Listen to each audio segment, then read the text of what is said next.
Ryan found an old diary talking about rituals and sacrifices.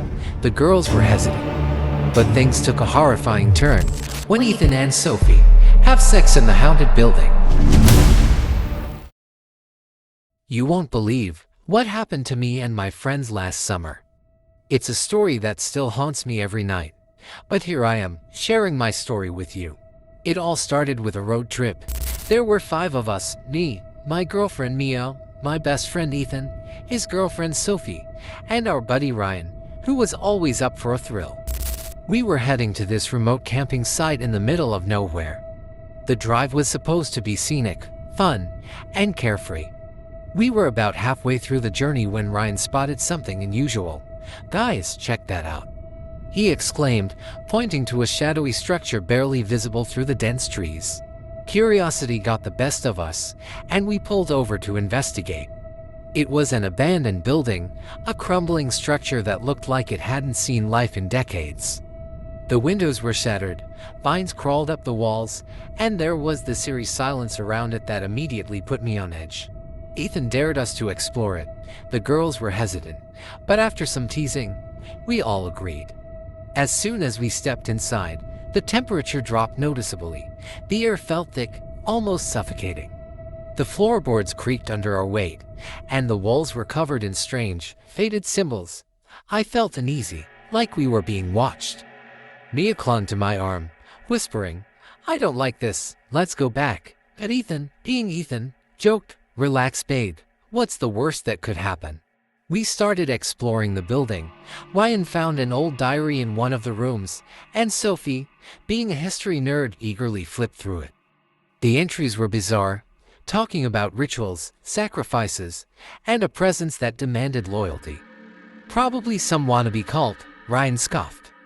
But the further we went in, the creepier it got. Shadows seemed to move on their own, and we heard faint whispers, though there was no wind. Things took a horrifying turn when Ethan and Sophie wandered off alone. They thought it'd be fun to have a little private moment in one of the rooms upstairs. Meanwhile, Mia, Ryan, and I stayed in the main hall trying to make sense of the symbols. That's when we heard it, loud, frantic footsteps, like someone was running back and forth upstairs. "Is that Ethan?" I asked. Ryan grinned.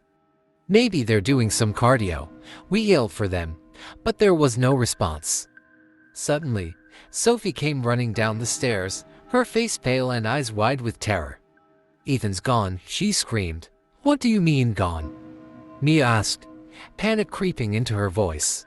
He was right there. And then something dragged him into the shadows."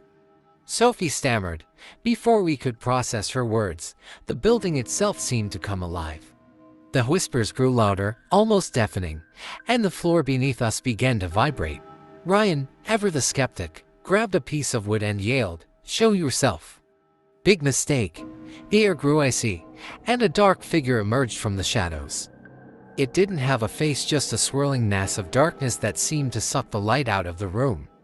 Ryan froze, and before he could react, the entity lunged at him, throwing him across the room like a rag doll. Mia screamed, pulling me toward the exit, but the door slammed shut on its own. "We need to find Ethan," Sophie cried, but I knew in my gut that Ethan was already gone. The entity began to speak, its voice a low, guttural growl. "You were warned. Now you belong to me." Desperation kicked in, and I remembered the diary. Maybe it held a clue. Flipping through it, I found an entry about appeasing the presence. It demanded a sacrifice. Mia, Sophie, and I exchanged terrified glances. "We're not doing that," Mia said firmly. But the entity had other plans. It started pulling Sophie toward the shadows. She clawed at the ground, screaming for help, but there was nothing we could do. I grabbed Mia, and we ran. The building seemed to shift around us, corridors stretching endlessly, doors leading nowhere. Ryan's lifeless body appeared in the hallway, his eyes wide open, staring at nothing. Finally, we found a window and smashed it open. Mia and I climbed out, cutting ourselves on the glass, but we didn't care. We ran to the car, blooded and breathless. As we sped away, we heard Sophie's screams echoing in the distance, fading until there was only silence. To this day, the authorities never found Ethan or Sophie. The building was mysteriously gone when we returned with the police. Sometimes, I wake up at night and see shadows moving in my room. I don't know if it's my mind playing tricks on me or if something followed us back. If you enjoyed this story, please like the video and subscribe to my channel for more terrifying tales.